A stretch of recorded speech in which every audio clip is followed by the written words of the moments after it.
आप लोगों को आज मैं लूँगा, सेकंड टॉपिक लूँगा मैं आपका।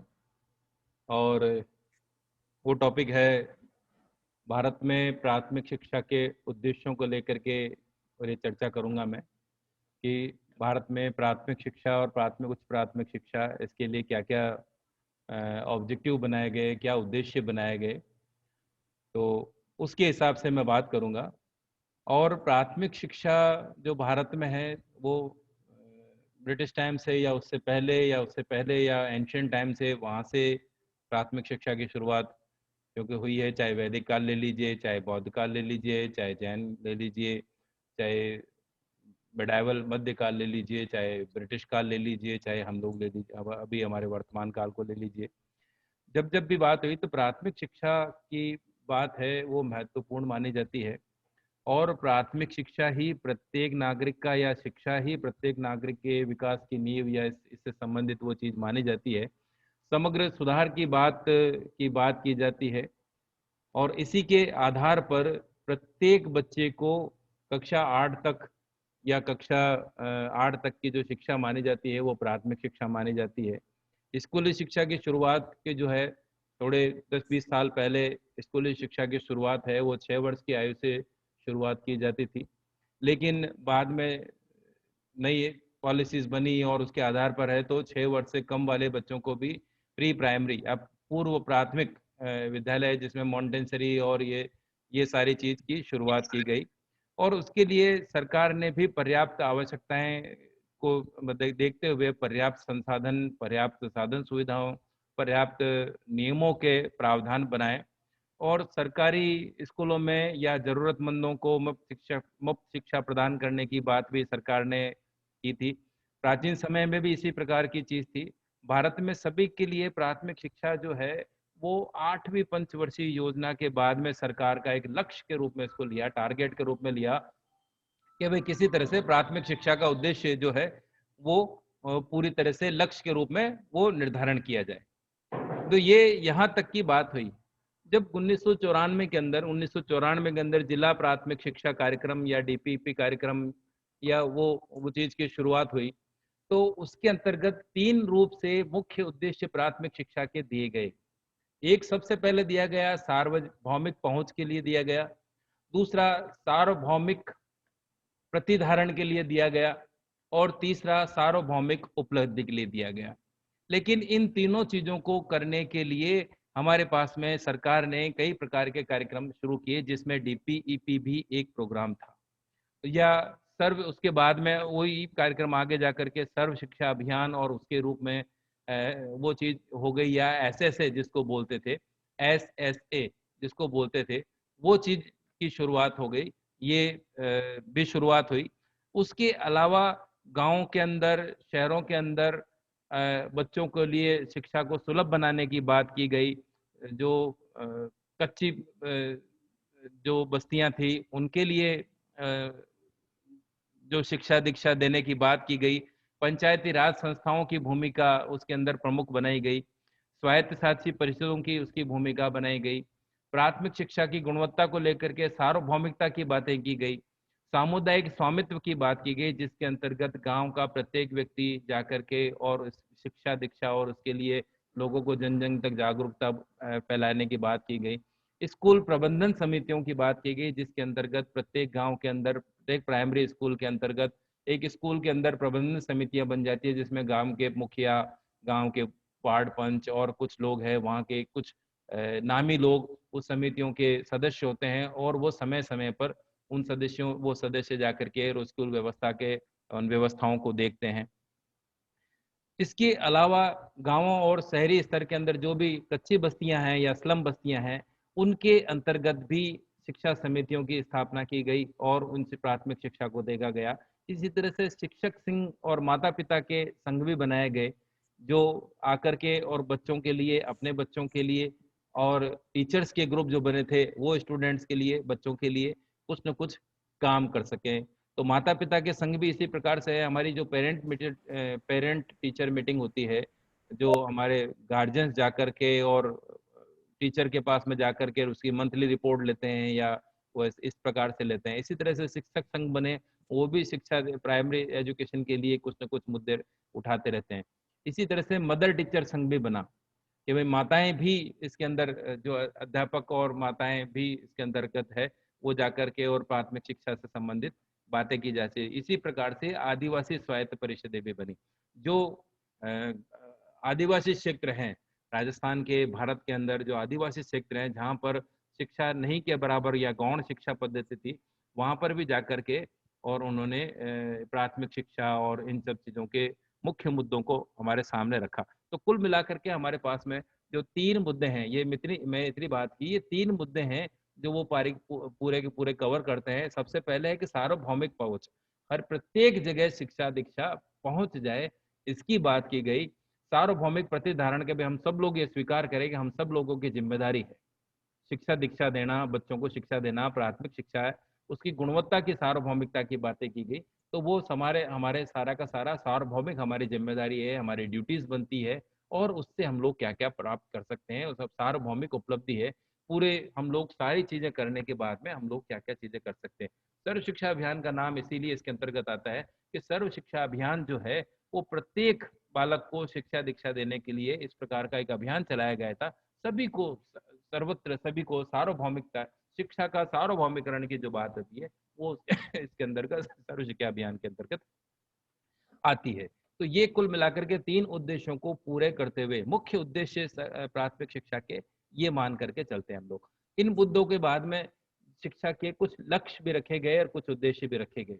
उन लक्ष्य और उद्देश्यों के हिसाब से अगर देखा जाए तो उसके अंतर्गत ये देखा गया कि शिक्षार्थी का व्यवहार किस प्रकार का है, क्या क्या व्यवहार है उसके अंदर, वांछनीय व्यवहार क्या हो सकता है, उसके अंदर क्या बदलाव ला रहा है, व्यक्तित्व का सर्वांगीण विकास में अंदर क्या क्या मदद कर सकता है, उसके अंतर्गत देखता है। उसके व्यवहार के अंदर अच्छे मूल्यों का विकास हो रहा है या नहीं हो रहा है।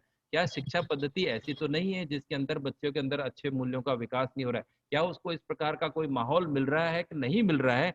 उस बात के लिए देखी जाती है कि शिक्षा पद्धति का समय समय पर बच्चे के अंतर्गत ये चीजें देखी जानी चाहिए। व्यक्तित्व का सर्वांगीण विकास हो रहा है या नहीं हो रहा है, ये चीज उसके अंतर्गत देखी जाती है। शिक्षार्थी का व्यवहार के अंदर वांछनीय, हम लोग जो जिसको क्या बोलते हैं अपेक्षित व्यवहारगत परिवर्तन, शिक्षा के साथ साथ में क्या उसकी कक्षा के स्तर बढ़ने के साथ साथ में क्या बच्चे के अंदर व्यवहारिक रूप से भी कुछ न कुछ बदलाव आ रहा है या नहीं आ रहा है। क्या हम लोग जो सिखा पा रहे हैं, या अध्यापक जो कक्षा कक्ष के अंदर सिखा रहा है, या विद्यालय के अंदर बच्चा जाकर के सीख रहा है, या इससे पहले मैंने जो 3 मुद्दों की बात की थी उन उद्देश्यों की पूर्ति करते हुए बच्चे का सर्वांगीण विकास हो रहा है या नहीं हो रहा है, क्या उसका नैतिक विकास हो रहा है, क्या उसका शारीरिक विकास हो रहा है, क्या उसका बौद्धिक विकास हो रहा है। तो इन सब चीजों को सीखते सीखते वो अच्छे मूल्यों को भी सीख रहा है कि नहीं सीख रहा है। शिक्षा का उद्देश्य जो एक रूप में और देखा जाता है कि आखिर समाज और समाज की मांग क्या चीज है। वर्तमान शिक्षा पद्धति की समाज की क्या मांग चीज है, इससे पहले समाज की क्या मांग चीज थी। तो शिक्षा का उद्देश्य हमेशा समाज की और देश की मांग के अनुसार निर्भर करता है। जैसे हम लोग वैदिक काल में जाएं तो उसके अंदर अगर देखेंगे तो प्राथमिक शिक्षा का उद्देश्य क्या था, उसके अंदर देशभक्ति थी, उसके अंदर देश राष्ट्र के प्रति जज्बा था, एक राष्ट्र की बात होती थी। और राष्ट्र उस वक्त में कौन से होते थे, छोटे छोटे राज्यों के रूप में राष्ट्र होते थे। पूरा भारतवर्ष राज्य नहीं होता था उनके लिए, पूरा भारतवर्ष देश नहीं होता था उनके लिए। उनके लिए देश कौन सा होता था, जैसे हम लोग यहाँ राजस्थान की बात करें, राजस्थान के अंदर क्या बीकानेर एक राज्य, जोधपुर या मारवाड़ एक राज्य, मेवाड़ एक राज्य, उदयपुर और क्या जयपुर और उसके आसपास का ढूंढाड़ एक राज्य। तो ये जो चीजें थी ये एक राज्य कहलाते थे। तो वहां के नागरिक या उस स्टेट के नागरिक उस देश के प्रति, या है ना, देश परदेश ये इन्हीं को कहते थे। तो वो इन चीजों की वहां पर वो उस वक्त में मांग इसी प्रकार की थी। शिक्षा का मांग दूसरा क्या था कि लोग ताकतवर बने, क्योंकि बाद में कभी न कभी उनको युद्ध में किसी न किसी प्रकार से जाना पड़ता था, जितने भी काम थे। तो उस वक्त में समाज की मांग क्या थी, वो युद्ध के बारे में जानकारी ले, शारीरिक शिक्षा के बारे में बात करे, शारीरिक श्रम के बारे में वो चीजें सीखे, ताकतवर से ताकतवर बनने की, क्योंकि उसको कभी न कभी तो आगे जाकर के शिक्षितों को युद्ध भी लड़ना पड़ता था। तो ये चीज उस वक्त में मांग इस प्रकार की थी। उसके बाद में बौद्ध काल के अंदर देश की काल की परिस्थितियों के अनुसार समाज की मांग कोई और प्रकार की हो गई। उसके बाद में मध्य काल आया तो उसके अंदर समाज की मांग कोई और चीज हो गई। अंग्रेजों के टाइम में या ब्रिटिश काल में है तो उस वक्त में समाज की मांग कुछ और हो गई। अंग्रेजों के भी अपने उद्देश्य थे शिक्षा दीक्षा देने के, कि भाई हमारा एक मीडिएटर ग्रुप हमारे बीच में वो बन जाए, जो हमारे जो हम लोग जो जो चीज कहना चाहें वो यहाँ के लोकल लोगों को या देश के लोगों को बता करके हमारे, तो हमेशा शिक्षा जो प्राथमिक शिक्षा है या शिक्षा पद्धति है, वो उसका मुख्य उद्देश्य शासन सत्ता क्या चाहती है, देश क्या चाहता है, समाज क्या चाहता है, उसके अनुसार बदलाव करना चाहता है। ठीक है, अब जैसे हम लोग इसी को ही देख लें, एक इसी उदाहरण को लेकर के देखें। अभी मैं जिस रूप में कक्षा आपकी ले रहा हूं, तो इसमें आप लोग अपने घर पर बैठे हो और मैं भी या तो महाविद्यालय मान लीजिए या मैं घर पर बैठा हूं, तो मैंने हम दोनों की लोकेशन अलग अलग है, जबकि इससे पहले क्या चल रहा था, आज से 4 महीने पहले क्या थे, दोनों की पढ़ने की लोकेशन एक हुआ करती थी। आप महाविद्यालय आते थे, हम लोग भी महाविद्यालय आते थे, एक कक्ष निर्धारित था, उसके अनुसार है। लेकिन एक इस प्रकार के समाज की मांग हो गई, एक इस प्रकार की बीमारी फैल गई, इस वैश्विक महामारी हो गई, जिसके अंदर पूरा का पूरा सिस्टम ही बदल गया। तो प्राइमरी एजुकेशन की पढ़ाई भी इसी प्रकार से हो रही है, मिडिल की भी इसी प्रकार से हो रही है, चाहे हायर एजुकेशन की भी इसी प्रकार से हो रही है। तो समाज की मांग में क्या हुआ, बदलाव हो गया।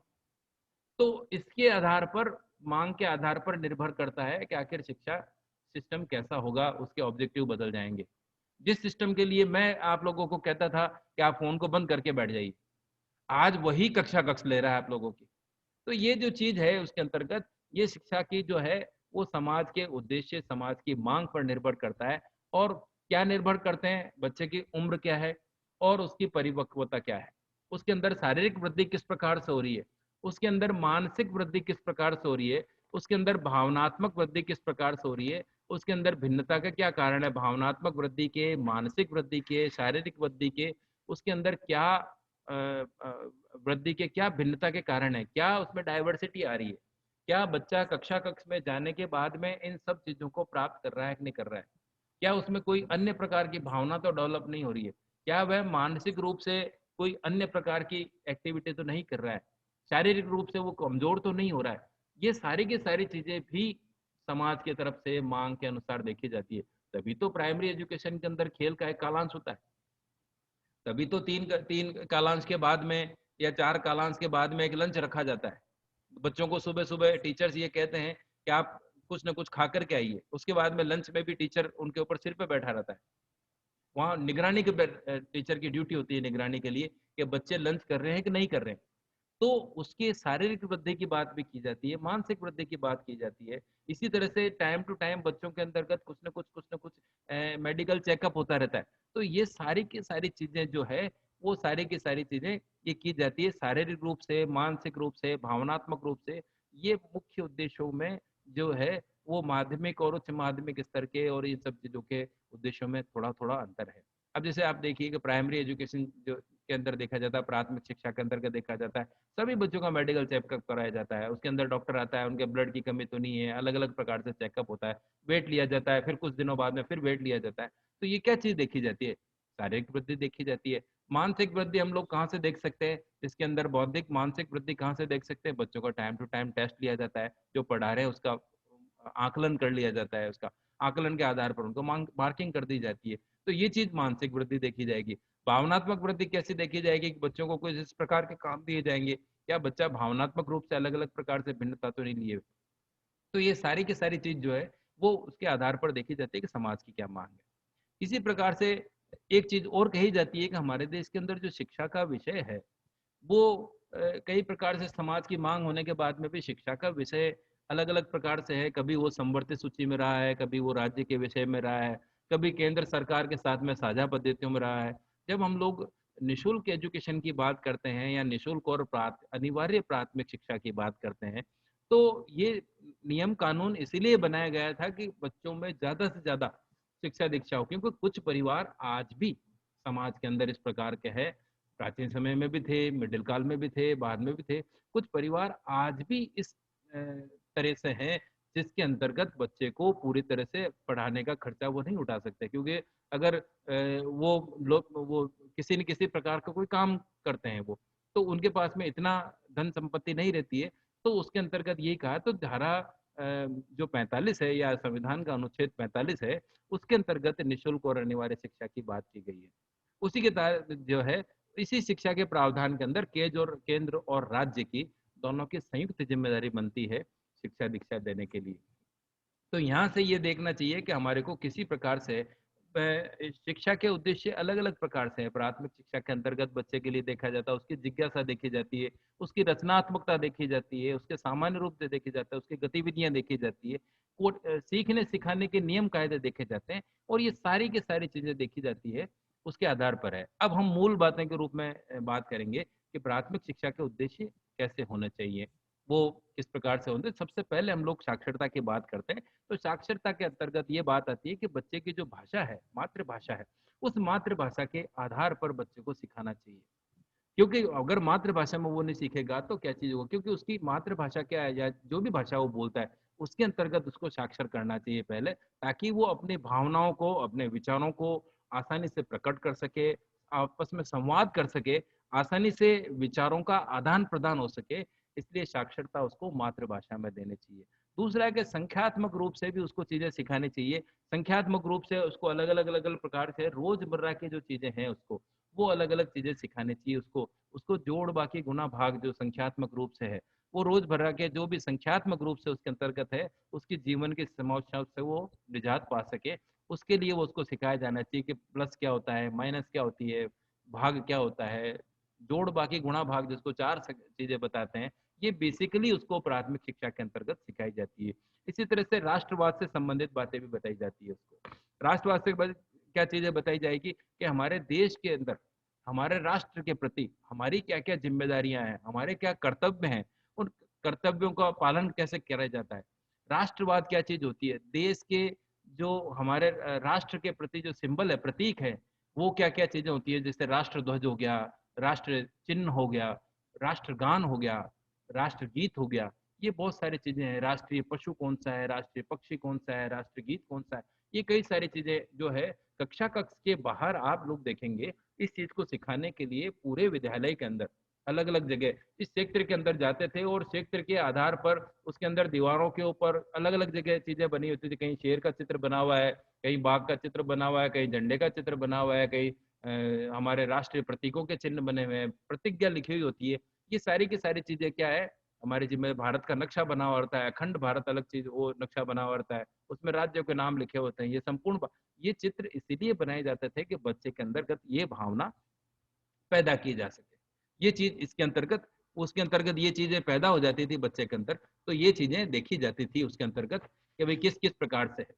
इसी तरह से मानव गरिमा वाली बात भी आती है कि मानव गरिमा के अंतर्गत भी क्या बात आती है कि मानव जो एक बच्चा है उसमें सहकारिता की भावना है या नहीं, उसमें सहयोग की भावना है कि नहीं है, एक बच्चा दूसरे बच्चे के साथ में कितना सहयोग कर रहा है, वो उसके प्रति स्वस्थ भावना रख रहा है कि नहीं रख रहा है, उसमें कोई जेलसी की भावना तो पैदा नहीं हो रही है। ये सारे के सारे देखा जाता है। जब आरटीई एक्ट मैं आप लोगों को पढ़ाऊंगा, राइट टू एजुकेशन वाला जो मैं पढ़ाऊंगा, या मैं आप लोगों को एनसीएफ पढ़ाऊंगा, उसके अंतर्गत इसी प्रकार की बातें की गई है, जिसके अंदर हम लोग समावेशी शिक्षा की बात करते हैं। तो यहाँ मानव गरिमा की बात जो है बहुत पहले से करी जा रही है, उसी का ही आगे जाकर के कोई नया रूप के जो हम लोग देखेंगे समावेशी शिक्षा या उसके रूप में, तो उसके अंतर्गत देखी जाएगी। इसी तरह से स्वच्छता वाला वातावरण होना चाहिए।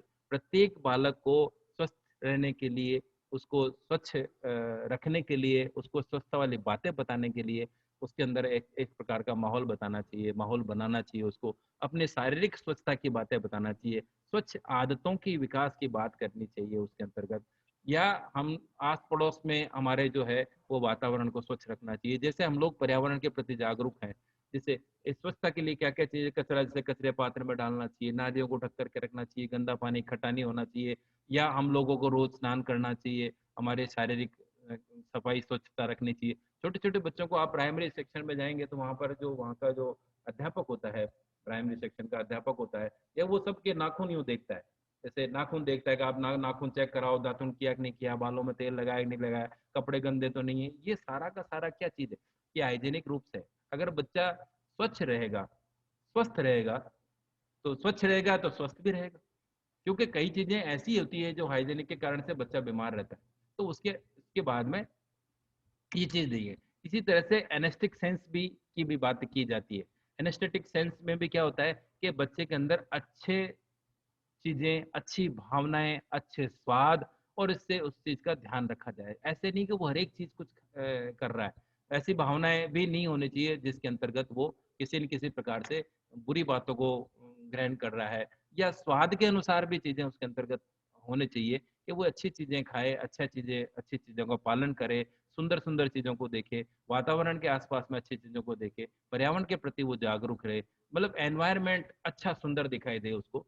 ये सारा का सारा उसके अंदर सेंस होना चाहिए। ऐसे नहीं कि वो गंदगी में बैठा हो जैसे, तो तभी तो ये सारी चीजें सिखाई जाती है। साफ सफाई करके बैठो, अपने स्थान को साफ करके बैठो, ये कई सारी चीजें ऐसी है जो हम रोजमर्रा की चीजों में करते हैं, उनको अध्यापक उन कक्षाओं में बच्चों को सिखाते हैं। ये, और लास्ट में इसके अंतर्गत आता है हमारे पास में सहकारी आत्मा का उद्देश्य। ये इसके अंतर्गत बताता है कि एक दूसरे का सहयोग करना जरूरी है। वो एक दूसरे का सहयोग करना उनको सिखाया जाता है, सामान्य और अच्छी आदतें उनको सिखाई जाती है, काम की उपयोगिता सिखाई जाती है। इन उद्देश्यों के अलावा कुछ गुण और भी हैं जिसके अंतर्गत, जैसे लीडरशिप की भावना है, नेतृत्व करने की भावना उसके अंतर्गत, पहल करने की भावना है। कि साहब कोई बच्चे से पूछते हैं कि ये काम कौन करेगा, तो कोई एक बच्चा खड़ा होता है, सारे बच्चे खड़े नहीं होते, कोई एक बच्चा कहेगा ये मैं कर लूंगा। तो ये क्या चीज हुई इसके अंदर, उसके अंदर इनिशिएटिव लेने की, पहल करने की इच्छा जागृत होती है इसके अंतर्गत। तो ये चीज देखी जाती है सहकारिता की आत्मा के अंदर, या सहकारिता भावना के अंदर देखी जाती है। लीडरशिप की बात देखी जाती है उसके अंतर्गत कि भाई ये सारा काम ये करेगा। वो लीडरशिप क्या होगा, एक कक्षा का मॉनिटर बनेगा और वो सारे काम वो करेगा, सब कुछ उसके जिम्मे रहेगा। तो कुछ काम ऐसे भी होते हैं। इसके बाद में वो दया दया की भावना भी होनी चाहिए, ईमानदारी भी होनी चाहिए उसके अंदर, सत्यनिष्ठा भी होनी चाहिए, अच्छे कैरेक्टर का या अच्छे चरित्र का व्यक्तित्व भी होना चाहिए। ये सारी के सारी जो है, ये हमारे को प्राथमिक शिक्षा के अंतर्गत सिखाने की बातें हैं सारी की सारी। उसी के आधार पर ये चीजें चलती है। जब ये सारी चीजें सीख जाता है तब बच्चा ये सारी चीजें, क्योंकि कई बार ऐसी चीज होती है कि प्राइमरी एजुकेशन के अंदर ही अध्यापक या कक्षा कक्ष के अंदर इस प्रकार की बातें सीख जाता है जो आगे जाकर के उसको नुकसानदेह होती है। जैसे सहकारिता की भावना उसके अंदर नहीं सीखी, शुरुआत से ही बच्चा जेलसी की भावना के अंदर सीख जाएगा, तो आगे जाकर के वो कभी सुधर नहीं सकता। या उसमें भेदभाव की भावना पनप पनप गई उसके अंदर, ये अच्छा बच्चा नहीं है, ये बुरा बच्चा है, ये फला है, ये फला है। अगर उसके अंतर्गत प्राइमरी सेक्शन में ये बात फैल जाएगी या उसके दिमाग में घर कर जाएगी, तो बड़ा होकर के वो कभी सुधर नहीं सकता। तो प्राइमरी शिक्षा का मुख्य उद्देश्य में अंतिम उद्देश्य है, वो काफी इंपॉर्टेंट है, इस चीज के लिए देखा जाता है। उसके अलावा भी कुछ उद्देश्य और है जिसके अंतर्गत भी है, वो देखे जाते हैं। सत्यम शिवम सुंदरम की बात भी की जाती है इसी सहकारी आत्मा के उद्देश्य के अंतर्गत भी, कि भाई वो हर चीज को अपना माने और अपना मान करके आगे चले, प्रत्येक को अपना माने। ये सहकारिता की भावना है, हर एक दूसरे का सहयोग करे। ये चीज इसके अंतर्गत प्राथमिक शिक्षा के उद्देश्यों के अंतर्गत आती है। इसके बाद में एनसीईआरटी जो 1977 है, उसके अनुसार भी प्राथमिक शिक्षा के कुछ उद्देश्य बताए गए हैं। और वो प्राथमिक शिक्षा के उद्देश्यों के अंतर्गत बताया गया कैसे कैसे प्राथमिक शिक्षा के उद्देश्य है। इसके अंतर्गत बताया गया कि औपचारिक शिक्षा के लिए उपकरण, मतलब क्या क्या उपकरण होने चाहिए। तो एक तो उपकरण क्या क्या होना चाहिए, साक्षरता एक उपकरण है, संख्यात्मकता है, मैनुअल कौशल है। जो मैंने जो बात करी थी, साक्षरता का मतलब है कि अपनी भाषा के अंतर्गत, अपनी लोकल भाषा के अंतर्गत या अपनी भाषा के अंतर्गत वो चीज सीखे। संख्यात्मकता के अंदर है वो जोड़ बाकी गुणा भाग सीखे। और मैनुअल कौशल है, जो इसके अंतर्गत जो कौशल विकसित होंगे, जीवन कौशल विकसित होंगे, मानव मूल्य कौशल विकसित होंगे, सहजता की भावना, सहकारिता की भावना, ये सारी की सारी होगी इसके अंतर्गत। इसी तरह से परिवार, स्कूल और समुदाय के भीतर भी सहकारी भावनाओं की आदत प्राप्त करने की बात की गई। परिवार के अंदर क्या उसको माहौल मिल रहा है, विद्यालय के अंदर उसको क्या माहौल मिल रहा है, समुदाय के भीतर उसको क्या माहौल मिल रहा है, क्या इन सब में सहकारी व्यवहार हो रहा है, क्या उसके साथ में बराबर बराबर का व्यवहार हो रहा है। क्या सहकारी का मतलब कोऑपरेटिव सिस्टम, क्या उसके साथ में सारे लोग कोऑपरेट कर रहे हैं, क्या क्या परिवार वाले उसके साथ में कोऑपरेट कर रहे हैं, क्या पूरा विद्यालय भेजने के लिए उसको पूरा कोऑपरेट कर रहे हैं, क्या वो अगर स्कूल जाने के लिए तैयार नहीं हो रहा तो क्या परिवार वाले उसको उसको इस प्रकार की कुछ चीज सिखा रहे हैं कि भाई आप विद्यालय विद्यालय में जाइए और वहां जाकर के पढ़ाई कीजिए, शिक्षा दीक्षा लीजिए। अगर परिवार वाले उसकी तरफ ध्यान नहीं देंगे तो ये सारे की सारी कहाँ चीज होगी। विद्यालय के अंदर जाने के बाद में भी क्या अध्यापक उसकी तरफ ध्यान दे रहा है, क्या कक्षा कक्ष के साथ उसके साथी लोग उसके अंदर ध्यान दे रहे हैं, क्या समुदाय के रूप में उसके अंदर ध्यान दे रहे हैं, क्या बालक आगे पीछे जा रहा है या स्कूल आ रहा है, क्या उसको कुछ इस प्रकार के समुदाय के कुछ लोग मिल रहे हैं या इस प्रकार के लोग उसको मिल रहे हैं जो उसको कोई विरोधी भावनाएं सिखा रहे हो। तो क्या उन सब में इस प्रकार की कोई विरोधी भावना है या नहीं है, इन चीजों को सिखाने के लिए भी क्या उसके अंदर आदतों में विकास हो रहा है या नहीं हो रहा है, इस चीज के लिए वो देखा जाता है, उसके अंदर देखा जाता है। उन आदतों को पैदा करने वाले जो है, इस प्रकार की जो आदतें पैदा करी है या कोई बुरी भावना आदतें पैदा कर रही है, उसके लिए सामाजिक रूप से कौन जिम्मेदार है, उस चीज के लिए भी देखा जाना चाहिए कि सामाजिक रूप से कौन जिम्मेदार है उसके लिए। क्या सामाजिक रूप से जिम्मेदारी विकसित हो रही है कि नहीं हो रही है? उसकी अच्छी आदतें पैदा करने के लिए क्या समाज उसकी जिम्मेदारी निभा रहा है कि नहीं निभा रहा है? क्या परिवार उसकी जिम्मेदारी निभा रहा है कि नहीं निभा रहा है? या विद्यालय इसके अंदर वो जो है वो सिखा रहा है कि नहीं सिखा रहा है? क्या स्कूल के अंदर जो मेंटर सिस्टम बना हुआ है या परिवार सिस्टम बना हुआ है, क्या वो अपनी जिम्मेदारी सिखा रहे कि नहीं सिखा रहे? बच्चे के पास में कोई गलत आदत अगर पैदा हो रही है, तो क्या बालक को उनकी जिम्मेदारी, नैतिक जिम्मेदारी बनते हुए अध्यापकों की, परिवार की, समुदाय की, क्या वो उसके बारे में उसको आगाह नहीं कर रहे हैं क्या? तो ये बहुत सारी चीजें हैं जिसके अंतर्गत देखी जाती है कि उसके अंतर्गत इस प्रकार की आदतें विकसित हो रही है, तो क्या हम लोगों की क्या जिम्मेदारी है? अलग अलग प्रकार की क्या जिम्मेदारी है? उनको क्या अलग ले जाकर के समझाया जा रहा है? क्या उसके दुष्परिणाम उसको बताए जा रहे हैं? ये सारी की सारी चीजें उसके अंतर्गत आती है। इसी प्रकार से अन्य धर्मों के रूप में, क्षेत्रों के रूप में, देशों के रूप में, उसकी अलग अलग संस्कृति के रूप में, उनके जीवन शैली के रूप में सराहना करने के लिए हम लोग उनको सिखा रहे हैं कि नहीं सिखा रहे हैं? एक दूसरे के धर्म के प्रति हम लोग उनको बता रहे हैं कि नहीं बता रहे हैं कि एक दूसरे के धर्मों का पालन करना चाहिए, एक दूसरे के क्षेत्रों का पालन करना चाहिए, एक दूसरे जाति के लोगों का पालन करना चाहिए। यदि किसी विदेश के लोग आ गया तो क्या उनके संस्कृति का हम लोग उसकी जीवन शैली की सराहना कर रहे हैं कि नहीं कर रहे हैं? हम लोग उसके ऊपर कहीं हंसी ठट्टा तो नहीं कर रहे? तो ये सारी की सारी जो चीज देखी जाती है, वो उसके अंतर्गत देखी जाती है। ये एनसीईआरटी ने 1977 के अंदर प्राथमिक शिक्षा के उद्देश्य बताए। इसी प्रकार से राष्ट्रीय शिक्षा नीति ने भी जो है प्राथमिक शिक्षा के कुछ मुख्य उद्देश्य दिए हैं, जिसके अंतर्गत उन्होंने कहा कि 14 वर्ष तक की आयु के लिए बच्चों का जो है सार्वभौमिक नामांकन और सार्वभौमिक प्रतिधारण करना चाहिए। एक भी 14 वर्ष तक के बच्चों के लिए पूर्व बच्चों को साक्षर कर देना चाहिए, वो सारी की सारी है सार्वभौमिक नामांकन, यूनिवर्सल रूप से उनका जो है बच्चों को स्कूलों में भेज करके उनका नामांकन कर देना चाहिए, ये बात है। और दूसरा इसके अंतर्गत बताया है, दो ही मुद्दे रूप उन्होंने बात करी है। दूसरा ये है कि शिक्षा की गुणवत्ता में हमारे को सुधार करना चाहिए।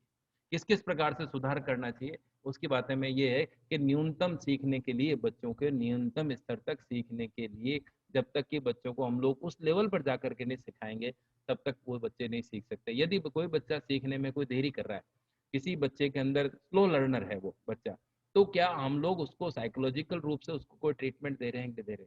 क्या उस बच्चे के प्रति हम लोग अलग से डाइवर्जन दे रहे हैं कि नहीं दे रहे? ये भी टीचर की जिम्मेदारी है। प्राथमिक शिक्षा के उद्देश्यों के अंतर्गत यही है कि प्राथमिक शिक्षा को पूरी तरह से जब तक हम लोग न्यूनतम स्तर तक, नीचे के लेवल तक जाकर के बच्चों को पास, तो आप देखिए कई टीचर ऐसे होते हैं, है ना? हमेशा ही टीचर का दोष नहीं होता। कई टीचर ऐसे भी होते हैं जो छोटी कक्षाओं में बच्चों के पास बैठ करके, नीचे ही बैठ करके, टाट पट्टी पर बैठ करके, वो उसी रूप में उसका हाथ पकड़ करके सिखाते हैं। तो ये क्या हम लोग न्यूनतम स्तर पर जाकर के ये चीज सिखाते हैं? तो इस प्रकार के प्राथमिक शिक्षा के मुख्य उद्देश्यों के बारे में। तो कुल मिलाकर के हमने प्राथमिक शिक्षा के उद्देश्यों के बारे में इस प्रकार से बात की, जिसमें मैं एक बार फटाफट रिपीट कर रहा हूँ। एक तो 3 उद्देश्यों की बात की गई हमने, सार्वभौमिक पहुंच की बात की गई है, प्रतिधारण की बात की गई है और सार्वभौमिक उपलब्धि की बात की गई है। इसके लिए क्या क्या किया है सर्व शिक्षा अभियान ने, एसएसए ने, और ये इस प्रकार की बातें की है। सामुदायिक स्वामित्व की बातें की है हमारे पास में। अलग अलग गुणवत्ता के लिए, प्राथमिक शिक्षा की गुणवत्ता के लिए अलग अलग संस्थान बनाए गए हैं। पंचायती राज संस्थान है, स्कूल प्रबंधन समितियां हैं, ग्राम स्तर की समितियां हैं, माता पिता शिक्षक संघ है, मदर टीचर संघ बने हुए हैं, आदिवासी स्वायत्त परिषद बनी हुई है। इन सब लोगों को मिलकर के सारी जिम्मेदारी निभानी चाहिए। इन उद्देश्यों को पूर्ति करने के लिए प्राथमिक शिक्षा एकदम नहीं फैल सकती इस प्रकार से। आज भी हम जाकर के देखेंगे, आसपास के क्षेत्रों में जाकर के देखेंगे, तो प्रत्येक बच्चा आपको पढ़ा लिखा नहीं मिलेगा, प्रत्येक महिला, प्रत्येक पुरुष आपको पढ़ा लिखा नहीं बनेगा। कई बच्चों, कई लोगों को साइन साइन करना नहीं आते, लेकिन हम लोग आंकड़ों के अंदर ये बताते हैं कि सारा के सारा देश पढ़ लिया, सारे के सारे आंकड़े परसेंटेज वाइज पूरे के पूरे पहुंच जाते हैं। तो वास्तव में वो चीज़ नहीं होती है। इसी प्रकार से दूसरे के अंतर्गत देखते हैं कि उसके लक्ष्य क्या है, टारगेट क्या है, हमारे वांछित बदलाव होना चाहिए, अपेक्षित व्यवहारगत परिवर्तन होना चाहिए। बच्चा जो है उसके अंदर, लर्नर के अंदर है, उसके अंदर वो लर्न, जैसे जैसे हम लोग सिखा रहे हैं वैसे वैसे उसमें बदलाव आ रहा कि नहीं आ रहा है, उसके सर्वांगीण विकास की बातें कर रहे हैं उसके अंतर्गत, उसके अंदर हम लोग क्या मदद कर रहे हैं कि उसका सर्वांगीण विकास हो सके, अच्छे मूल्यों का विकास की बातें कर रहे हैं। बच्चे के अंदर, बच्चे के अंदर उम्र के साथ में उसको परिपक्वता आ रही नहीं आ रही है, उसके अंदर उसका बौद्धिक विकास हो रहा है कि नहीं हो रहा है, सांस्कृतिक शारीरिक विकास हो रहा है कि नहीं हो रहा है, मानसिक विकास हो रहा है कि नहीं हो रहा है, उसमें भिन्नता के कारण तो नहीं हो रहे, कोई भावनात्मक भिन्नता वृद्धि के कारण तो नहीं हो रहे। ये चीज इसके अंतर्गत देखी जाती है। और फिर ये साक्षरता, संख्यात्मक, राष्ट्रवाद, मानव गरिमा, स्वच्छता वाला, ये सारे के सारे उसके अंतर्गत आते हैं। लास्ट में जो सबसे इम्पोर्टेंट है वो सहकारी भावना की बात करता है।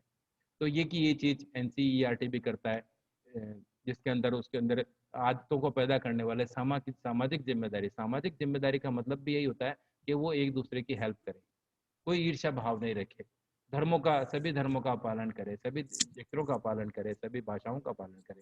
तो ये सारी की सारी चीज है जो ये देखी जाती है यहाँ पर। ठीक है, थैंक यू।